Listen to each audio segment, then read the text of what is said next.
itu sama seperti manusia, itu mentakwil namanya, nggak boleh lah. Seperti itu. Iya, tangannya hewan seperti Tapi saya belum paham ini, saya belum paham maksud ucapan antum. Saya belum paham maksudnya. Kalau manhaj salaf itu sebagai dasar akidahnya itu apa sumbernya kalau Ustaz antum ketahui? gimana gimana Ustaz? Ini ada yang bilang langsung sepi diajak zooming 151. Oke, apa kembali lagi Ustaz? Gimana tadi Ustaz Berlian kenapa? Gimana? Punten. Sebagai sumber dasar manhaj salaf itu akidahnya apa kalau yang sementara antum ketahui? Sebagai dasarnya anak-anak kan tadi di awal bilang Ustadz saya tuh dengar-dengar dasar hukum dari manhaj salaf ya, bisa.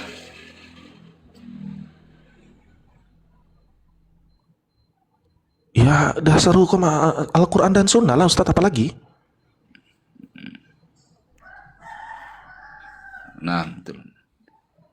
iya Al-Quran dan Sunnah apalagi. Bagaimana dia berdalil dengan Al-Quran dan Sunnah, sedangkan dia itu tidak percaya bahwa Al-Quran itu kalamullah, tapi dia mengatakan kalam nafsi, kalam jiwa bagi Allah. Enggak, jangan tanyakan ke saya kalau itu. Nah. Jadi begini, anak ngomong Mbak Berlian. Jadi itu kan anak di framing itu ada kemarin kawan-kawan yang memotong-motong itu kan. Jadi di Asy'ariyah itu yang sekarang ini itu yang kita baca itu bukan kalam Allah yang azali yang dimaksudkan. Ya, kata Ustaz Nurdin itu kalau Al-Quran itu la harfan wala sautin, gitu, tidak berhuruf dan tidak bersuara, tidak berawal dan tidak berakhir. Sedangkan kalau Alhamdulillah Rabbil Alamin kan ada awalnya alif lam. Sebenarnya begini, sebelum kemana-mana ini murni dari ini Kesesatan ini termasuk berpegang berkeyakinan apa agama Islam atau apa ini kalau boleh tahu nih?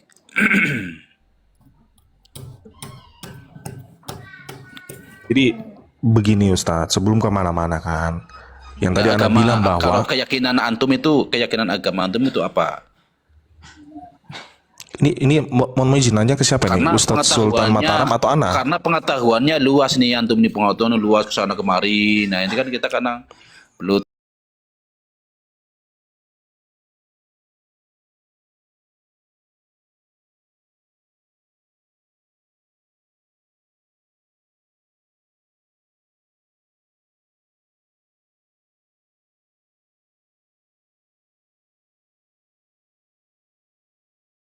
Ya dia lagi ngangkat ancak ya. Khalaqal insana min salsalin. Itu artinya ketika ada ada dalil yang memang artinya, nah ini sering dibedah per kata per kata ya. Oke, artinya adalah bahwa tangan misalkan ya, tangan ya udah tangan aja. Nah, nanti kemudian ada yang menganggap bahwa oh berarti Allah punya tangan. Iya, berdasarkan ini berarti Allah punya tangan, selesai. Nah terus mereka ngajak lagi pancing dengan cara mereka ajak dan mereka tarik kemana-mana, itu sudah tidak dianjurkan. Dan bukan sudah tidak dianjurkan, itulah yang dimaksud takwil yang tidak benar. Allah memang punya tangan, tapi sesuai dengan kebesaran dan keagungannya, selesai. Kalau mereka bilang bahwa tangan Allah itu sama seperti makhluk, wah ini sudah ngaco. Iya, makanya tadi saya bilang begini Ustadz, adanya kesamaan nama, kita sama-sama punya tangan, tapi tidak secara hakikat ya berbeda lah. Iya, kalau Anda bilang misalkan ya secara ya, tunggu sebelum saya kemana-mana itu dulu ya, setuju atau tidak? Kalau Anda sudah tidak setuju di situ, berarti Anda udah termasuk menyimpang juga ini. Itu dulu. Gimana? Coba ditanggapin. Kadang-kadang Asy'ariyah itu terjebak di situ. Dia melanjutkan. Saya bilang tunggu dulu, jangan dilanjutkan. Itu dulu. Bahwa adanya kesamaan nama bukan berarti sama sesuai hakikat. Allah membahasakan dirinya bahwa dia punya tangan, selesai. Ya nggak usah kemana-mana lagi. Itu dulu coba ditanggapi.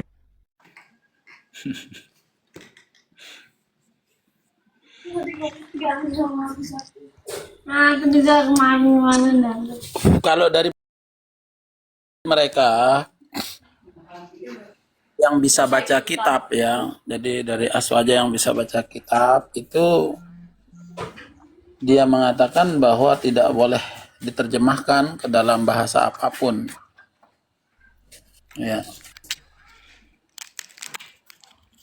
Nah, terus Oke, tahan di situ. Ustaz. Oh, berarti ini yang mungkin inilah yang ditarik-tarik sama Syariah. Berarti di kalangan Salafi sendiri, bahkan di kalangan Wahabi yang mereka anggap aja mereka sebut namanya Wahabi, ini pun masih terpecah.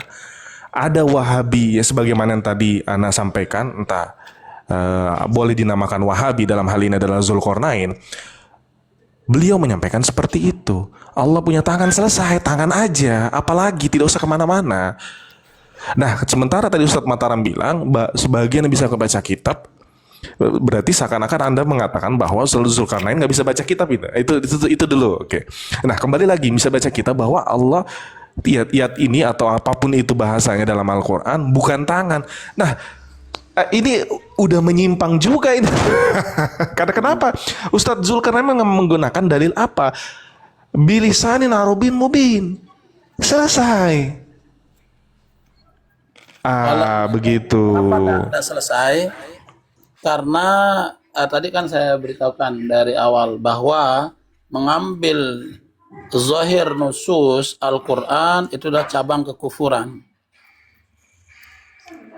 Itu di akidah mereka. Tadi saya sebutkan kan. Nah, jadi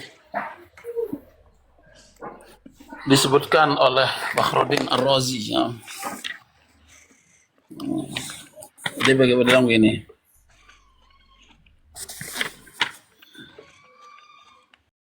Ya. Wala taqulanna li syai'in inni fa'ilun dzalika ghada illa an yasha Allah. Dari sini dulu As-Sanusi dulu ya, saya lihatkan dulu.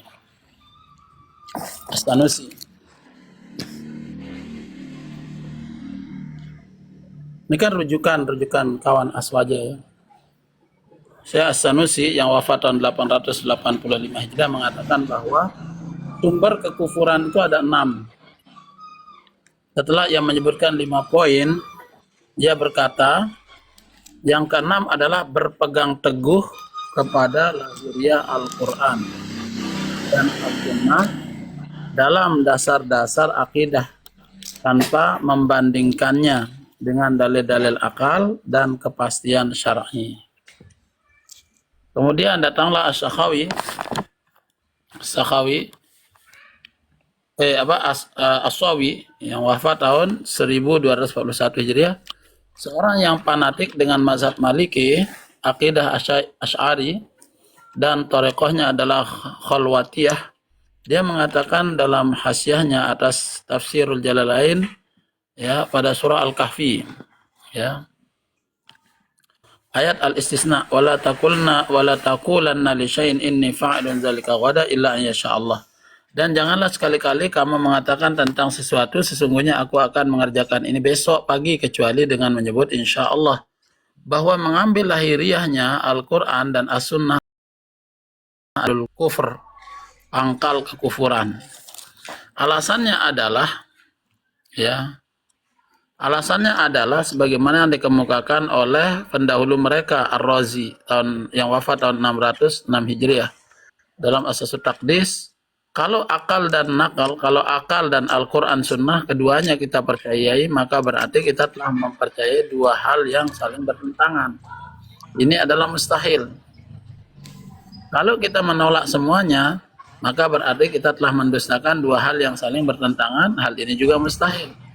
Apabila kita membenarkan zahirnya dalil-dalil naqliyah dan mendustakan zahirnya akal, maka hal ini adalah batil.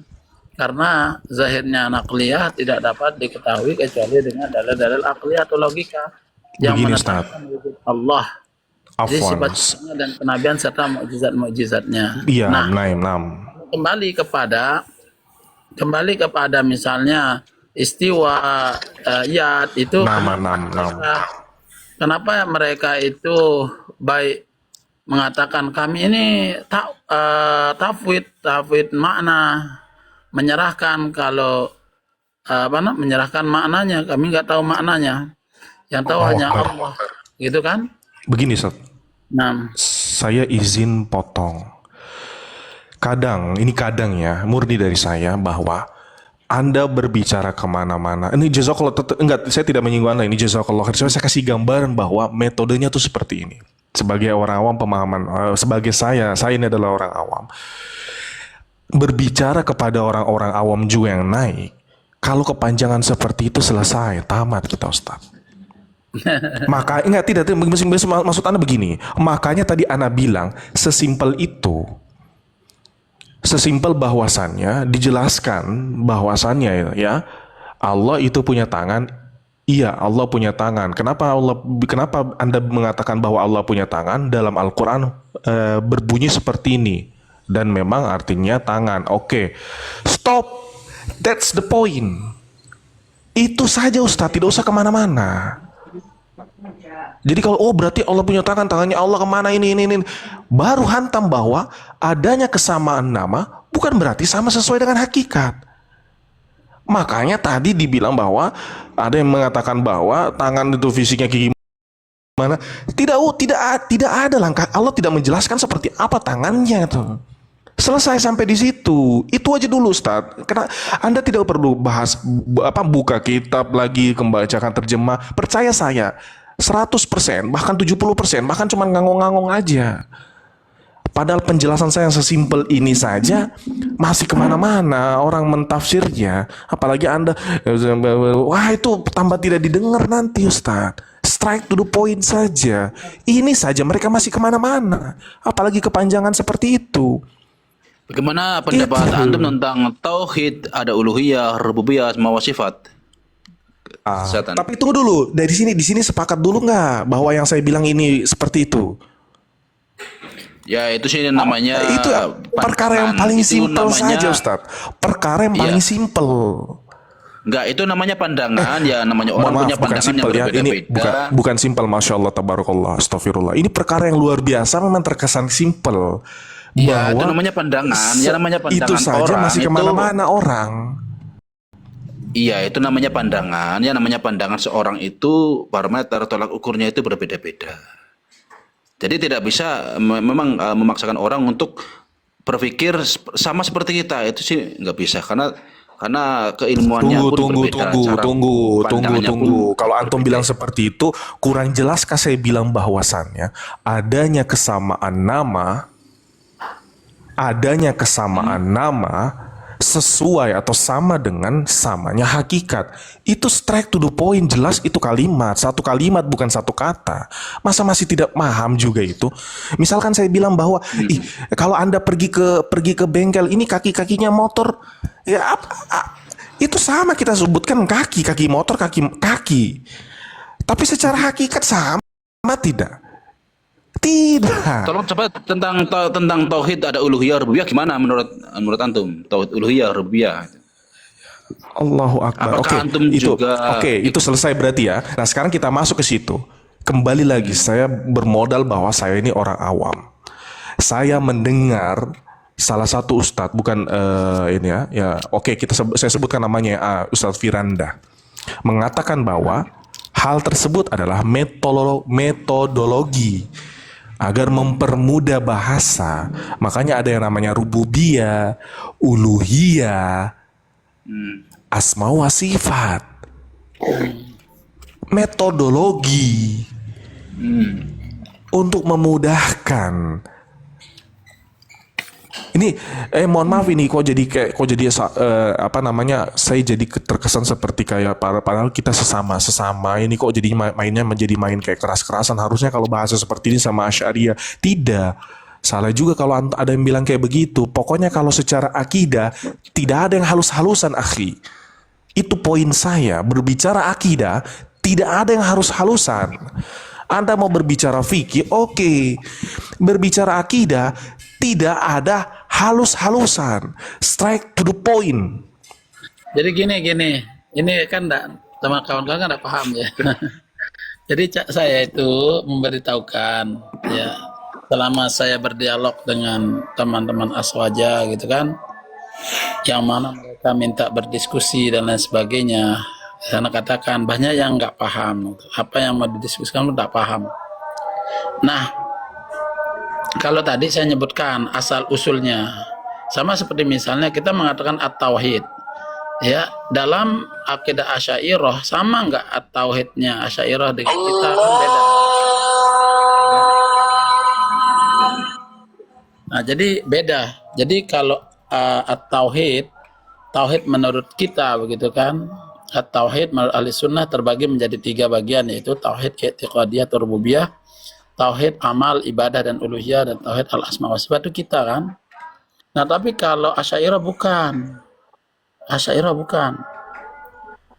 Jadi yang dimaksudkan tauhid tidak tahu. Yang dimaksudkan dengan tauhid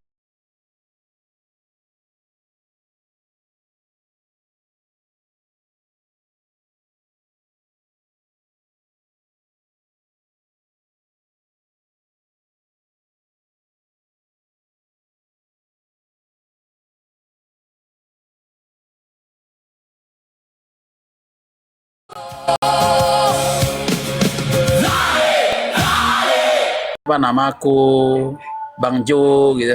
Kenapa? Jadi kita udah tahu. Karena memang beda, kita ke barat dia ke timur, enggak bisa ketemu. Nah, oleh sebab itu, kalau mereka mengatakan ayo kita diskusi, saya bilang apa, enggak level. Enggak level. Ana tahu antum, anak bilang ke kanan, antum bilang antum ke kiri, ana tahu itu. Sedangkan antum enggak tahu apa yang ana maksud. Jadi bagaimana bisa berdiskusi dengan saya, kan begitu. Nah, jadi apalagi Mas Tuan. Jadi Asy'ariyah itu kan dia baru tahu gitu, karena saya yang sebutkan gitu. Jadi tauhid adalah ifradul qadim minal muhdas, membersihkan Allah dari sifat-sifat hudus, atau nafyut tasbih wa ta'til, menolak penyerupaan dan pembatalan makna atau pengosongan asma Allah dari makna. Nah, kenapa saya sampai membuka kitab terjemahan ya, supaya antum beli dan antum pelajari. Bukan, ini terjemahan pusing saya, terjemahan kok lama begini begitu. Bukan. Baca dan pahami. Yang mudah bagi antum. Nggak antum perlu ke Arab beli kitab Arab. Ya, dibeli kitab Indonesia dibeli. Ya, sampai kita itu paham. Begitu. Gini Ustadz, gini. Kan tadi saya menyerang Asy'ariyah berdasarkan pertanyaan antum sudah saya jelaskan. Referensi ana, salah satu ustadz yang ada di Sulawesi Selatan, yaitu Zulkarnain, sudah jelas mempunyai satu ceramah khusus kisah tentang taubatnya Abul Hasan al-Asy'ari. Kesesatan Asy'ariyah itu apa saja banyak beliau sebutkan. Kalau kita berdasarkan akidah, yang digaungkan di situ adalah bagaimana cara mereka mentakwil. Dari situ saja sudah jelas. Dan saya sampaikan hal yang paling dasar, terdengar simpel lamatikan, yaitu yang tadi saya sampaikan. Kenapa kita sampaikan bahwa ayat itu adalah tangan? Ya bilisanin Arabiyyan mubin, selesai.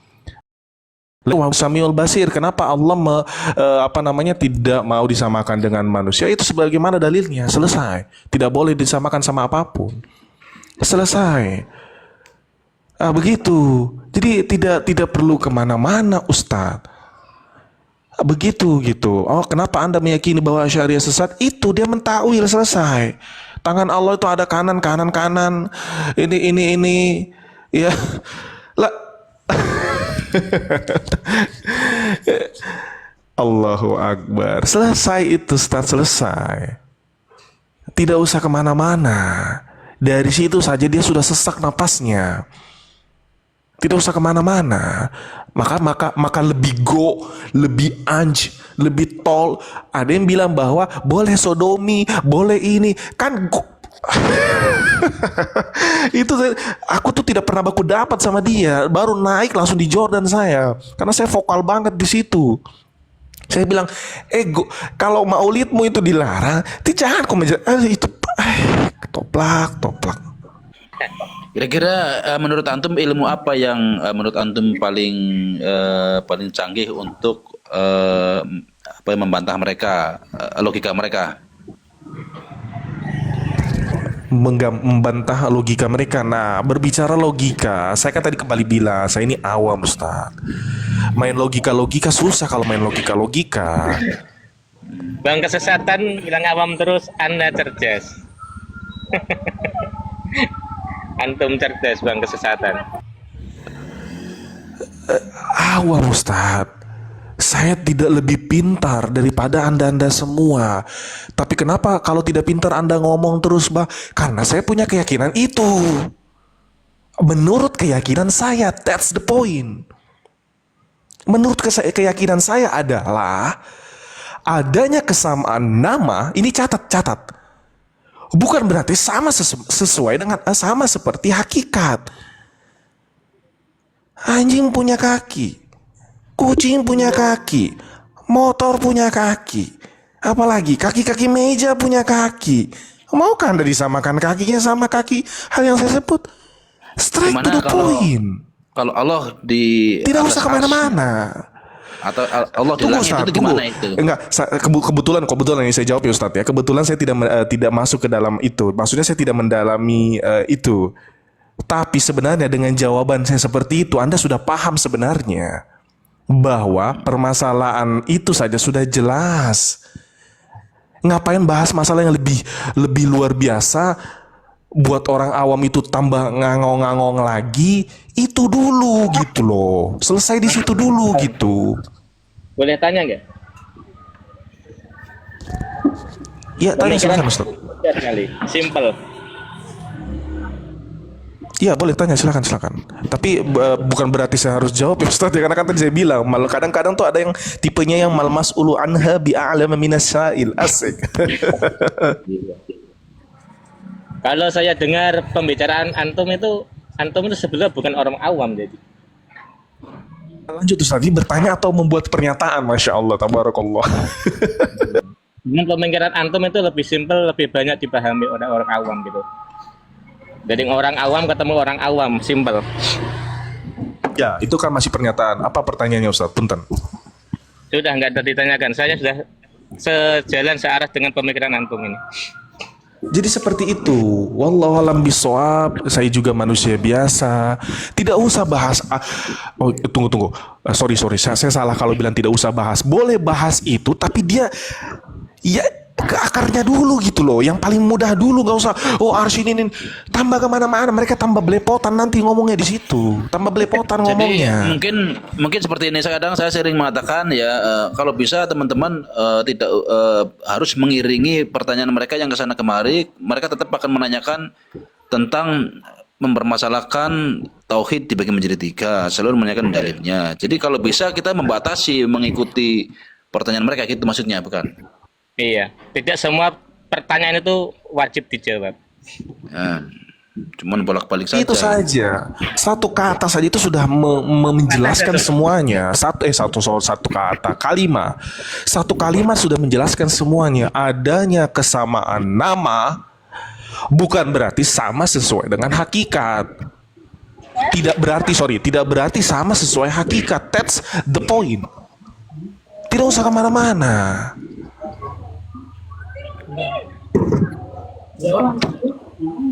Izin Ustaz, di sini sudah zuhur, izin anak sholat terlebih dahulu. Jazakallah khair. Assalamualaikum. Assalamualaikum. Nanti kalau ditanya ini kesesatan ini atas nama Teh ini sebenarnya ikut siapa sih? Kan tadi di awal udah bilang awalnya independen. Namun saya dengar YouTube ada satu ustadz ini yang saya kayaknya masya Allah beliau ini referensinya di mana ustadz yang ada di Sulawesi Selatan, pondoknya adalah Pondok As-Sunnah Makassar di Bajirupa. Nama ustadznya siapa? Zulkarnain bin Orang tua namanya siapa? Muhammad Sunusi. Jadi ingat saja Zulkarnain. That's the point. Assalamualaikum. Salam.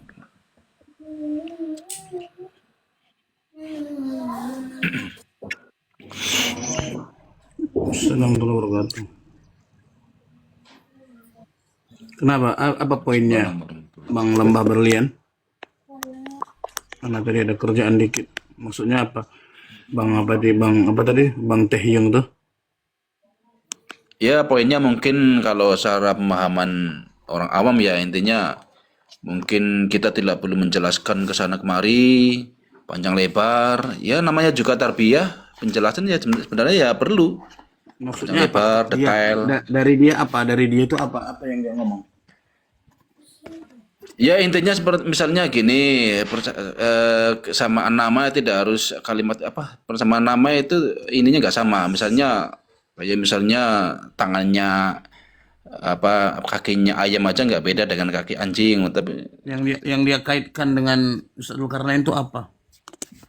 Allah alam tak ada, saya juga nggak paham. Sultan Mataram paham mungkin atau Nanti Ana tanya dia nanti. Dia kenal siapa di antara Ustaz Zulkarnain? Ana pengen tahu juga dia. Benarkah dia itu mengenal Ustaz Zulkarnain atau tidak? Kan begitu. Bentar, Ustaz Lembah. Antum nanti antum besarkan Ana ya. Bentar ya. nah, Nyari kan sekali ya Allah. Qala rabbi hab li min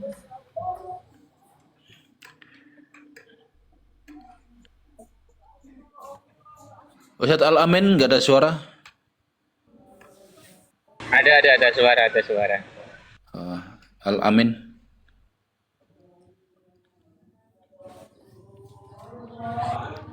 Di sini sudah